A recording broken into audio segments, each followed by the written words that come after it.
failure, obviously. I had dramatic losses in my bodybuilding career. I had movies that went right into the toilet. And this wasn't just the first time that I've watched my approval ratings fall like the Dow Jones Industrial Average. I wasn't even close to rock bottom. And it wasn't the recession that brought my world crashing down. I did that to myself. I blew up my family. No failure has ever felt worse than that. I won't be rehashing that story here. I've told it before in other places, and other places have told it multiple times. All of you know the story. And if you don't, you've heard of Google, and you know how to find it. I've hurt my family enough, and it's been a long road to repair those relationships. I will not turn them into fodder for the gossip machine. What I will say is that by the end of the year, I had found myself in a place that was both familiar and foreign. Let me tell you what I mean by that. I was at the bottom. Now, I've been here before, but this time I was face down in the mud, in a dark hole, and I had to decide whether it was worth it to clean myself up and to start to climb out or to just give up. The movie projects that I've worked on since I left the capital went up in smoke. The cartoon, loosely based on my life, I was so excited about.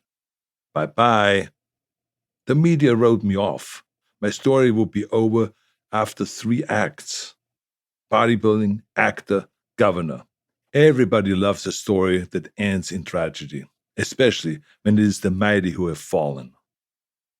If you've read anything about me, though, you probably already know that I didn't give up.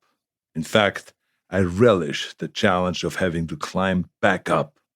That's the struggle that makes success. When you achieve it, tastes so sweet. My 4th act has been a combination of all 3 previous acts combined to make me as useful as I can, with a little something else added in that I didn't expect. I continued my bodybuilding and fitness crusade with daily fitness emails to hundreds of thousands of hungry people and my Arnold Sports and Fitness festivals all over the world. My policy work goes on at the After School All-Stars, where we serve 100,000 kids in 40 different cities across the nation, and at the USC Schwarzenegger Institute for State and Global Policy, where we advocate for our political reforms all over the United States, and at the Schwarzenegger Climate Initiative, where we sell our environmental policies all over the world, and my entertainment career that pays for it all. This time, after climbing out of the Hollywood wilderness, doing movie after movie, I returned with a television series, which is a new creative medium for me that I've enjoyed enormously trying to master. I knew I'd continue all of those careers. Like I always tell you, I'll be back, right? But what I never expected was that as a byproduct of all this failure and redemption and reinvention, I'd become a self-help guy. Wow, that was new to me. Suddenly, people were paying me as much as former presidents got to show up and to give motivational speeches to their clients and to their workforces. Other people were taking the videos of those speeches, putting them on YouTube and on social media, and they were going viral.